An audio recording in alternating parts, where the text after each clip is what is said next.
जहां जरूरत है वहीं बोलिए, जहां जरूरत नहीं वहां सिर्फ सुनिए और सबको सुनिए।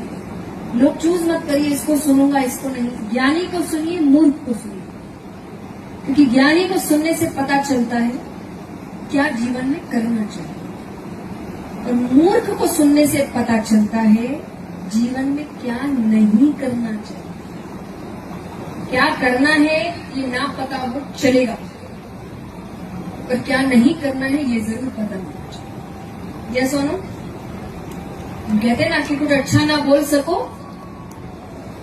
तो बुरा भी हो, बोलो ही मत। जब आपको लग रहा है कि आपकी बात कोई कंट्रीब्यूशन, अच्छा कंट्रीब्यूशन नहीं कर रही है, तो बोलने की क्या जरूरत है? चुप रहना आपके अंदर बहुत ज्ञान अर्जित करता है, और चुप रहने से कई बार ज्ञान मिले ना मिले व्यक्ति की परख जरूर हो जाती है। मुझे बहुत अच्छे स्पीकर ने सिखाया था, जब उनको लग रहा था कि अब उम्र शादी की हो रही है और शायद मैं लड़के देख रही हूं, तो उन्होंने कहा बेटा अब कुछ मीटिंग्स में तो नहीं पता चलता है, और आजकल तो सालों में भी ना पता चलेगा। आज के रिश्तों को देखकर लग रहा है कि सालों बीत जाते हैं फिर भी व्यक्ति कहता है कि हम समझ नहीं पाए एक दूसरे को। तो उन्होंने कहा कि सामने वाले को समझने का एक बहुत अच्छा तरीका है, उसको बोलने दो, तुम चुप रहो। जितने टॉपिक्स पे वो बोल सके उसको केवल सुनो। कि जब व्यक्ति बहुत बोलता है ना, उसकी थोड़ी थोड़ी असलियत बाहर आती है। आपके लिए नहीं कि आपके लिए वो सोच समझ के बोले बाहरी तौर से। वो जितना बोलेगा, बोलते बोलते बोलते बोलते एक गलती जरूर करेगा, जहां उसका वो जो बनावटी रूप है उसको छोड़कर वो अपने असली रूप में आए, और वहीं आपको पता चल जाएगा कि इसके साथ जीवन बिता सकते हैं। और मैं तो कहती हूँ शादी से पहले या किसी के साथ काम करने से पहले, किसी के साथ बिजनेस करने से पहले उसके मानसिकता को, उसके विचारों को समझें। क्योंकि मुझे लगता है दो विपरीत आदतों वाले साथ चल सकते हैं, पर विपरीत मानसिकता वाले साथ नहीं चल सकते, बिल्कुल नहीं चल सकते। वो एक ना एक जगह पर आकर तो भिड़ेंगे।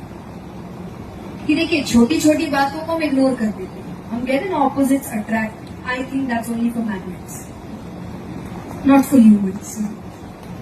ह्यूमंस के लिए मजा आता है, क्यों? क्योंकि ये ना थोड़ा चैलेंजिंग काम है। उसको बता रहे थे, उसको लग रहा था अरे वाह चढ़ जा क्या बात है। यहां उसके बहरेपन ने उसका काम आसान कर दिया। अब इसका मतलब ये नहीं कि हम रियलिटी में बहरे हो जाएं, पर इसका अर्थ ये है कि कई बार इस शोर में बहरा बन जाना ज्यादा बेहतर होता है।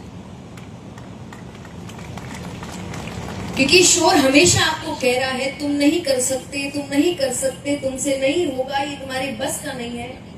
उस वक्त बहरा बन के ये सोच लेना कि वो कह रहे हैं तुम ही कर सकते हो, तुमसे ही होगा, तुम ही आगे बढ़ोगे, पहाड़ पर चढ़ जाएंगे। एक बहुत सुंदर कविता है, पूरी कविता नहीं सुनाऊंगी, पर उसकी 2 लाइनें मुझे बहुत ज्यादा पसंद है कि उठो द्रौपदी अब कृष्ण नहीं आएंगे, अब तुम्हें ही तुम्हारी लाज बचानी पड़ेगी। अभी कई बार लोगों को सुनने में लग सकता है ऐसे कैसे नहीं आएंगे। अर्थ ये है कि अब भगवान स्वाभाविक रूप से नहीं है, पर वो शक्ति के रूप में आपके अंदर है कि उठिए और खुद की सहायता खुद करिए। आप इंतजार मत करिए कि वो मेरी सहायता करने आएगा, वो मेरा साथ देगा, वरना आधे से ज्यादा लोग आगे इसीलिए नहीं बढ़ पाते। आप अगर उनकी स्टोरी सुनेंगे तो उनमें से कई कहेंगे कि अगर उसने साथ दे दिया होता तो आज मैं भी कहां होता। तो यानी फिर ताकत उसके साथ में थी, आपकी कला में। फिर वो किसी का भी साथ देता तो वो भी आगे बढ़ जाता। बात तो आपकी कला में होनी चाहिए ना, कि कोई साथ दे ना दे, मैं आगे बढ़ जाऊं। और आपको याद रखना है, दुनिया कभी भी संघर्ष करते हुए लोगों की सराहना नहीं करती। इसीलिए हम कहते हैं उगते सूरज को सब सलाम करते हैं। यस और नो? अब अब इसके दो मीनिंग है। एक मीनिंग, क्योंकि हमारी आदत है हम हर चीज को नेगेटिवली ले जाते हैं। कोई अगर हमें देखकर कान में बात करने लग जाएगा तो हमें लगेगा हमारी बुराई हो रही है। बड़ाई भी कर सकता है। आज आप में से अगर मुझे देखते हुए कोई किसी से बात करने लग गया तो मैं ये थोड़ी सोचूंगी कि आप मेरी बुराई करें, मैं तो यही सोचूंगी आप मेरी तारीफ कर रहे हैं और आप भी सोच रहे हैं कि हम भी बुलाएंगे। मैं तो पॉजिटिव ही सोचूंगी ना, पर हम अधिकतर क्या सोचते हैं? नेगेटिव। तो इस कहावत के लिए भी लोग नेगेटिव ही सोचते हैं कि जब तक सक्सेसफुल नहीं हो जाते कोई आपको पूछता नहीं। मेरा नजरिया इस कहावत को लेकर थोड़ा अलग है। उगते सूरज को सब सलाम करते हैं, और मेरी नजर में जब सूरज उगता है तो रोशनी बिखेरता है, यानी वो कुछ कंट्रीब्यूट करता है। जब तक आप समाज में कुछ कंट्रीब्यूट नहीं करते, समाज आपको सलाम नहीं करता। तो आपको उगना पड़ेगा, रोशनी बिखेरनी पड़ेगी, ताकि दुनिया उस रोशनी को देखकर फिर आपको सलाम कर सके कि इसने बेहतरीन काम करके दिखाया। वरना संघर्ष बहुत लोग कर रहे हैं, हर कोई अपनी मंजिल तक नहीं पहुंचता। सपने बहुतों के बड़े हैं, हर कोई सपना पूरा नहीं करता, और उसमें से कई हैं जो सपना पूरा करना तो चाहते हैं सिर्फ इसीलिए क्योंकि उनको रिजल्ट बड़ा अच्छा लगता है। हाँ कि ना? आज जैसे मुझसे कई लोग आके कहते हैं कि आपकी लाइफ तो बड़ी सही है ना, और मुझे लगता है देखिए सही तो है, पर अगर आपको इस सही का मतलब लग रहा है कि कोई दिक्कतें नहीं है, कोई परेशानियां नहीं है, कोई दुख नहीं है, मेहनत नहीं है, तो आप गलत जा रहे हैं। मुझे वापसी बहुत कुछ मिलता है और उसके लिए मुझे बहुत मेहनत करनी पड़ती है, और बहुत कुछ ऐसा देखना पड़ता है जो शायद और कई व्यक्तियों को नहीं देखना। जब मैंने इस क्षेत्र में पहला कदम रखा था तो मैंने अपने पिता से कहा था कि मुझे इसी क्षेत्र में आगे बढ़ना है, मुझे ये काम अच्छा लगता है, मुझे ये पढ़ाई अच्छी लगती है, मुझे स्कूल की पढ़ाई अच्छी नहीं लगी। तो उनको भी इस वक्त समझ आ रहा था कि अच्छा इसको पढ़ाई से दिक्कत नहीं है, क्योंकि पढ़ाई तो ये यहाँ भी कर रही है, उतने ही घंटे पढ़ रही है, उतनी किताबें पढ़ रही है, उतना ज्ञान अर्जित कर रही है, तो यानी उसको सिर्फ स्कूल की पढ़ाई अच्छी नहीं लगती। और ये भी सबको समझना पड़ेगा मेरे हिसाब से कि जो सब कर रहे हैं वो करना जरूरी नहीं है। ये ना दिक्कत मनुष्यों में ही है। कभी बिल्ली को देखा है कि वो कहे कि मुझे शेर बनना है, या शेर कहे मुझे हाथी बनना है?